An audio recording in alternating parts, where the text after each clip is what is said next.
Hey my awesome people, Hamza here and welcome back to the channel. In this video, I'm going to show you how to create a custom cart page using Elementor for your WooCommerce website. Let's get started. So the cart page we are going to be creating will actually be transforming from this kind of design from WooCommerce, and this is actually supported with Astra, the Astra theme, to this kind of layout. We will add a hero section. We'll customize the details of our cart page, including the quantity field where we'll be adding these buttons over here. I mean, everything here will be using Elementor. We'll add a little bit of some tiny code that is going to enable us to add these buttons, but overall we'll not be adding an extra plugin. And as well, I'll be showing you every other bit of styling, all these other options over here on your cart page using Elementor. Now let's get started. In the previous videos, I showed you how to create a single product page using Elementor for your WooCommerce website. Then I showed you how to create a product archive page, which I also have already published on the channel. So if you would like to check out some of those videos, I'll be leaving the links right down in the description of this video. And in those videos, you realize that we were using the Elementor theme builder to build up our product archive and our single product page. But in this case, we are going to be actually editing the cart page. It comes along with WooCommerce once you have it installed. So back into our WordPress dashboard, under pages, you see we have a page called the cart page, and this is a page that was imported while installing WooCommerce. But I'm not going to be using this page, so I'll move it to the trash. Then I'll delete permanently the cart page. I'll add a new page and I'll name this as cart page as well. Publish. I'll go straight to the Elementor editor. I am going to start by adding our hero section, the section that we added on our shop page. So I'll open up this product archive and I'll simply copy this hero section. So copy this, come back to our cart page, and we are going to paste this hero section. Remember, this breadcrumb widget is dynamic, so it will update as it should, just like you see over here. We're on the cart page. I'll update the page, and then we can as well have a preview of this page. Good. Now the other bit is to add our cart content or our cart widget and then customize it to our liking. I'll add another container, and that container is going to run in the row direction. I'll add a heading widget.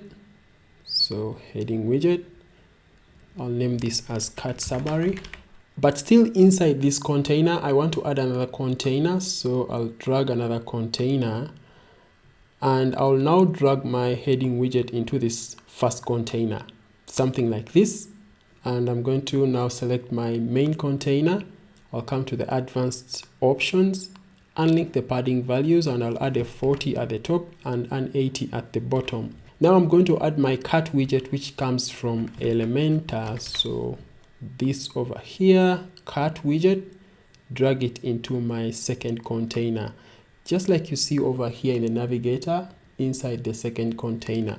Now we can start styling and basically tweak everything on this widget to suit our needs. But before going into the styling options, this cart widget gives you the option to choose a layout of either one column like this, or you want to have two columns.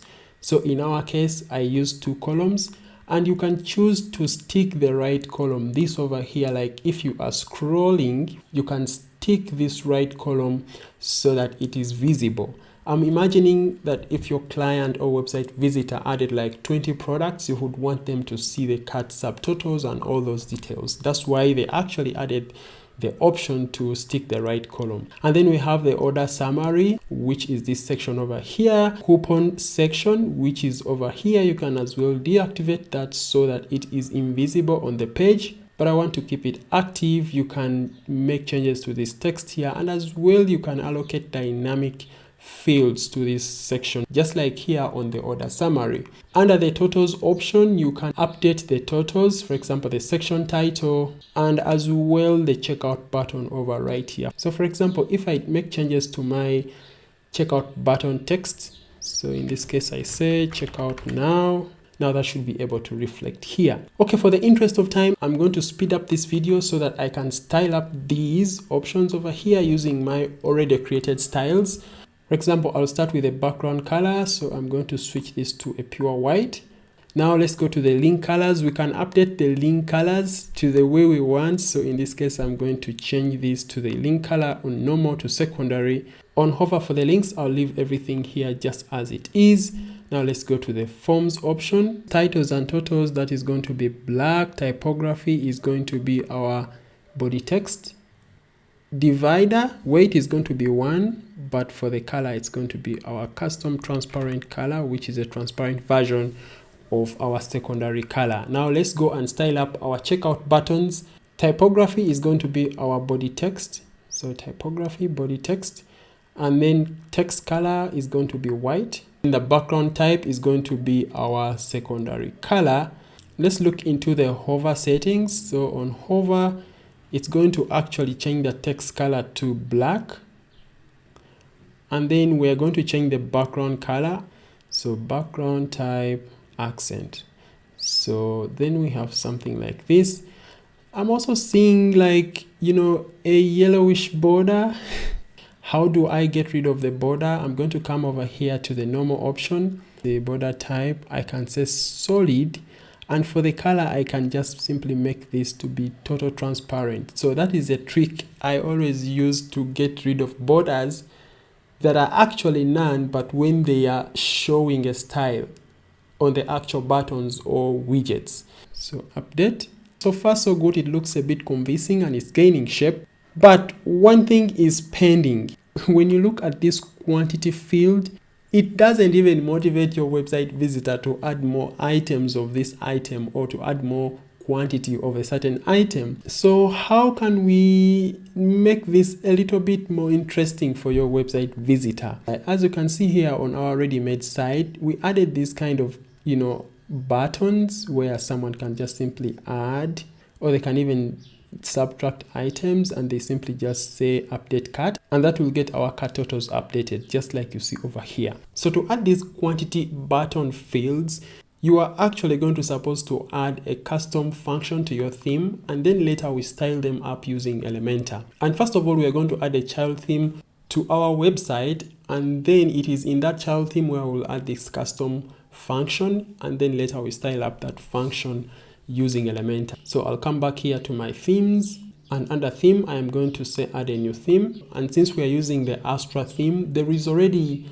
an Astra child theme generator, so you can Google and then you can click over here on the Astra child theme generator, and then you'll be able to generate a child theme for your Astra website. So just say generate theme. You can give it a custom name. So I just simply click over there, come over here to add themes, and then upload your theme, drag and drop your child theme, install the child theme.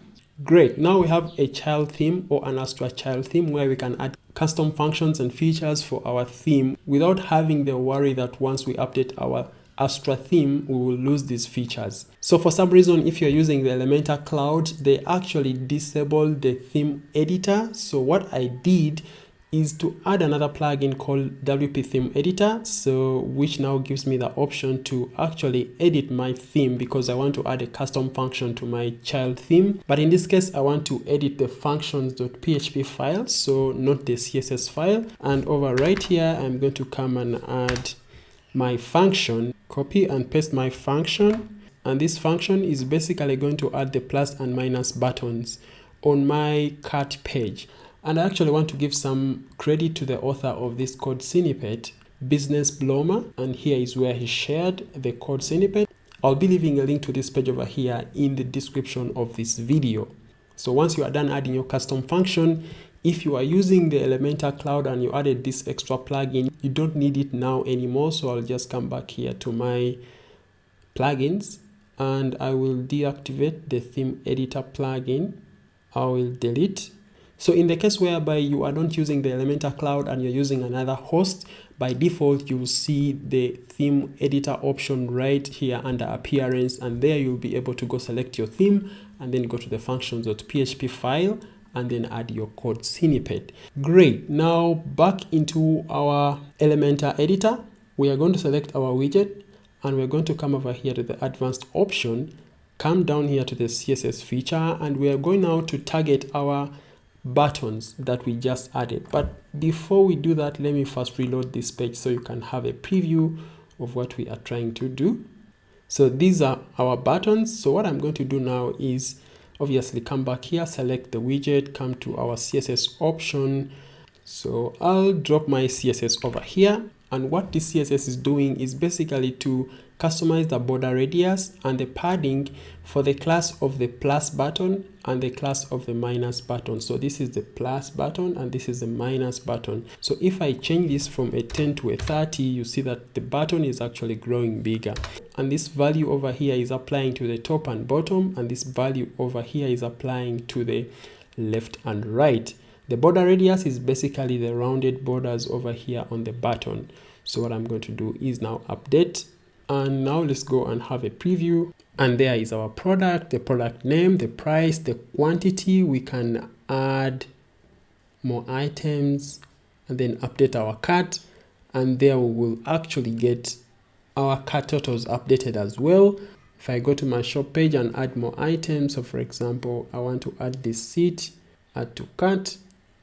There are our items and also the add and minus buttons for the quantity. The other thing you have now to know is you have to assign that the new page you created is pointing to your WooCommerce settings. So to do that, we are going to come back here to our Elementor website. We are going to come to our site settings, and we are going to come down here below to WooCommerce, and we are going to set the cart page to the cart page that we created. So then update. The other thing is to add our cart page over here to the menu, appearance menus.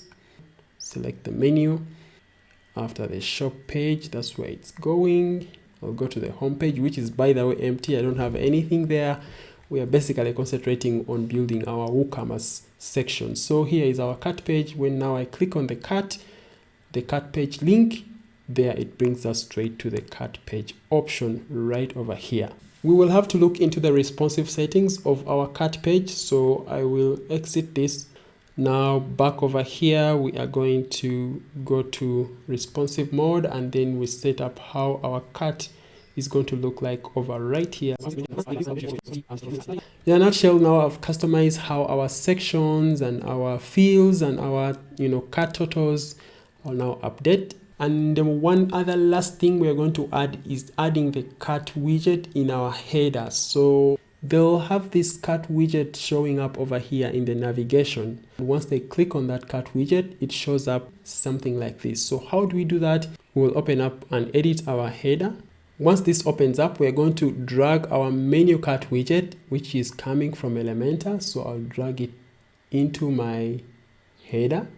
I'll select this container, and I'll make it to be running in the horizontal direction. Now I'll drag my navigation to be right over here at the start, and I'll justify my items. Instead of being center, I justify them to the end. Now we can customize how our menu cart widget looks like. So I'll select the menu cart widget, and we are going to leave it as the menu cart medium, but you can choose from different styles over right here. And the items indicator is going to also be a bubble.